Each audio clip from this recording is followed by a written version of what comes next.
Christ and will catch up with him at the gate of Lud and will kill him. One possible location for the gate of Lud is at the village of the same name in modern Israel. Today, there is a small mosque on the site. So Jesus in Islam is very important because he kills the Antichrist here in Lud. Yes.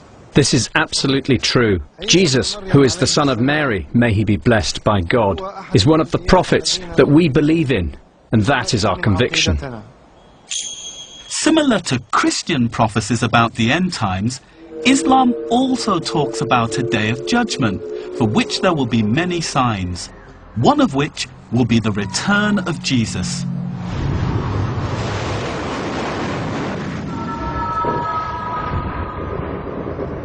When is the day of judgment? Will it come soon? Nobody knows. Nobody knows. No one knows except for God.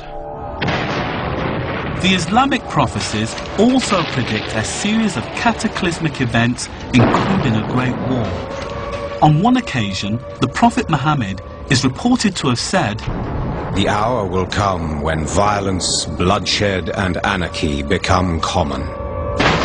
Great cities will be ruined, and it will be as if they had not existed the day before.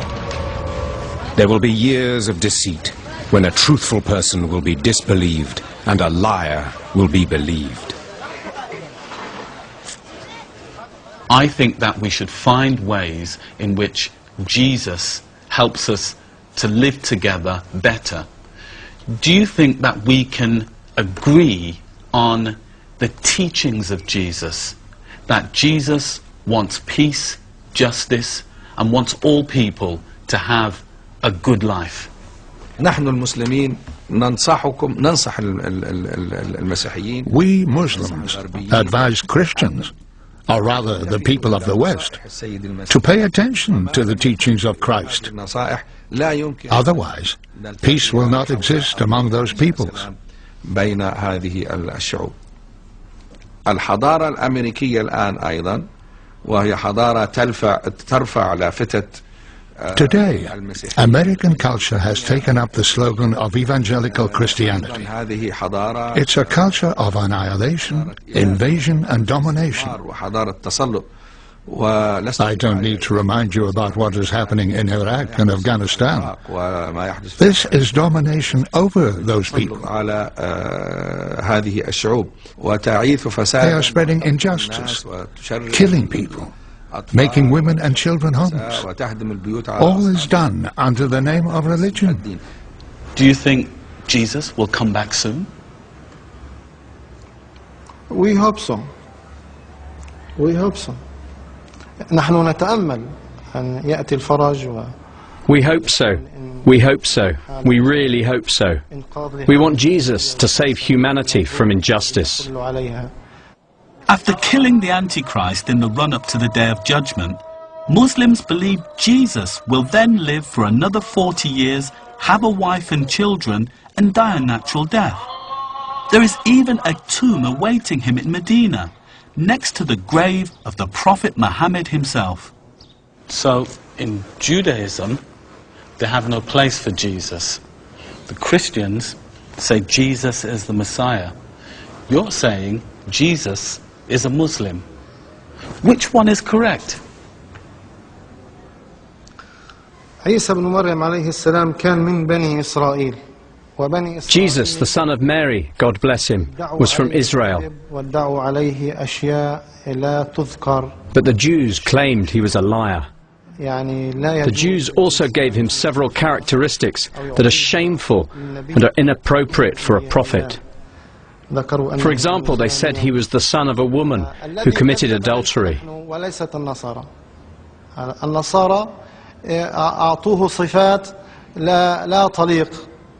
You Christians believe in him, and we believe in him too. However, Christians see him as divine, but this we think is wrong.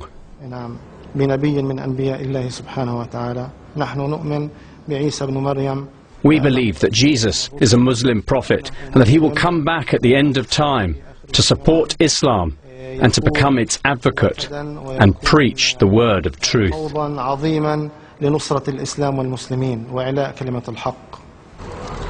Whether or not I or any Christian likes it, the fact is that although Jesus began life as a Jew and started a new movement that later became Christianity, he is also seen by more than a fifth of the world's population as a Muslim too.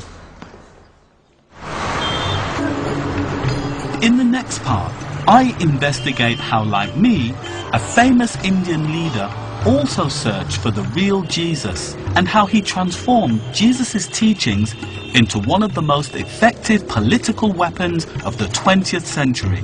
Did Gandhi discover the real hidden message of Jesus?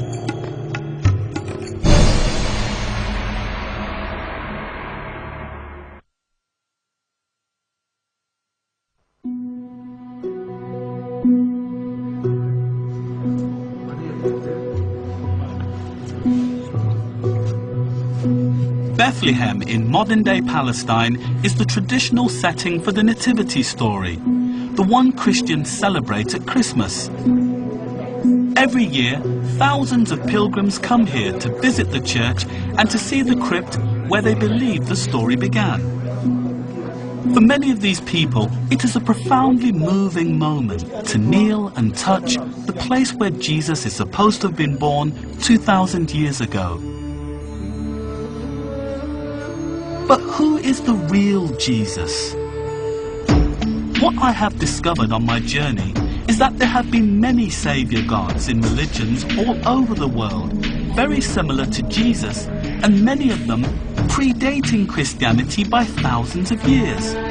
And I have also learned how Christianity shares many of its core stories and ideas with the Roman mystery cult of Mithras, whose birthday is also the 25th of December, and the ancient Egyptian god Osiris, who died and was resurrected to save the world. And the 3,000-year-old Hindu god Krishna, whose birth story is so similar. And the Buddha, whose teachings so closely mirror those of Jesus. And then I have discovered how two other religions, Islam and Judaism, who share their origins with Christianity, have very different versions of Jesus' life story. The Orthodox Jews, who see him as an illegitimate child, a fraudulent magician, and a dangerous heretic. And the Muslims, for whom Jesus is not the Son of God, but a human prophet who will return to earth before Judgment Day to save the world. All of these religions challenge the uniqueness of Jesus' story, the one that I and all Christians have been brought up with.